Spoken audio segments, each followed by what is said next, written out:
શિવરાજપુર ગામની ચૂંટણી 2 દિવસ થયા પતી છે। ગઈકાલે એની ગણતરી હતી। એમાં જે અમારા સામેના પક્ષના બે મારું નામ અશોક માણેક, હું દ્વારકા જિલ્લાના દ્વારકા તાલુકાના શિવરાજપુર ગામનો રહેવાસી છું। અત્યારે હું વેદાંત હોસ્પિટલ ખંભાળિયા ખાતે આવેલો છું, કારણ કે મારા પગમાં ફ્રેક્ચર આવેલું છે।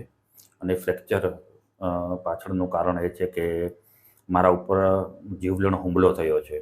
તો ભગવાન દ્વારકાધીશની કૃપા કે હું માથાનો ભાગ બચાવી ગયો, અને મારા ઉપર જે પ્રહારો કરવામાં આવ્યા મોટા દંગડા પથ્થરોથી, એ મારા પગના ભાગમાં વાગવાથી મારો પગ ફ્રેક્ચર છે। અને આ હુમલા પાછળનું સૌથી મોટું કારણ છે શિવરાજપુર ગ્રામ પંચાયતની ચૂંટણી। શિવરાજપુર ગ્રામ પંચાયત ચૂંટણીનું ગઈકાલે પરિણામ આવેલું। એ પરિણામમાં મારા કાકા પણ ઊભા હતા, અને એ પરિણામ આવતા જે સામેના પક્ષવાળા છે એ લોકોએ જૂની અદાવતો રાખી અને એક પત્રકાર પર હુમલો કરેલો છે।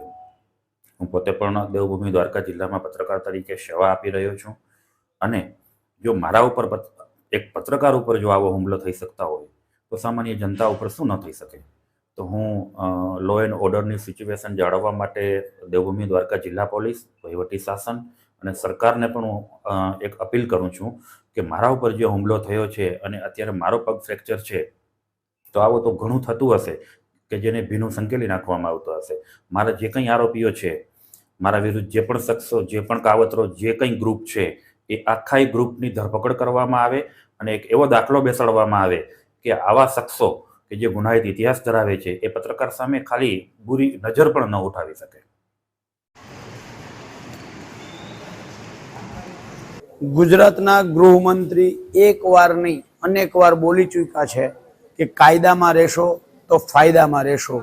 ત્યારે મારો સવાલ ગૃહમંત્રી શ્રીને એ છે કે ભગવાન દ્વારિકાધીશની નગરી એવી દ્વારિકામાં જો પત્રકાર સલામત ન રહેતા હોય, તમારા જ ભાજપના મળતિયા લોકો પત્રકારો ઉપર હુમલા કરતા હોય, એના પગમાં ફ્રેક્ચર કરી દેતા હોય, ત્યારે મુખ્ય રાજ્યના ગૃહમંત્રી શ્રીને વિનંતી છે કે કાયદામાં રહેશો તો ફાયદામાં રહેશો, નિવેદનો જે આપો છો એનો ખરા અર્થમાં અમલ કરો, અને ગુજરાતની નહીં દેશની ચોથી જાગીર જેને ગણવામાં આવે છે આ પત્રકારો ઉપર થતા હુમલાઓ, જો પત્રકાર જો સુરક્ષિત ન હોય તો ગુજરાતની આમ જનતા સુરક્ષિત કેવી રીતે હશે? એટલે આ ખુલ્લા હાંડની જેમ તમે મૂકેલા છે એ લોકોને કોઈ પણ રીતે નાથો, એમને જેલમાં નાખો, અને ગુજરાતમાં કાયદો અને વ્યવસ્થાની સ્થિતિ જે દિન બદિન કથળી રહી છે એને કંટ્રોલ કરો, એવી વિનંતી। જય દ્વારકાધીશ।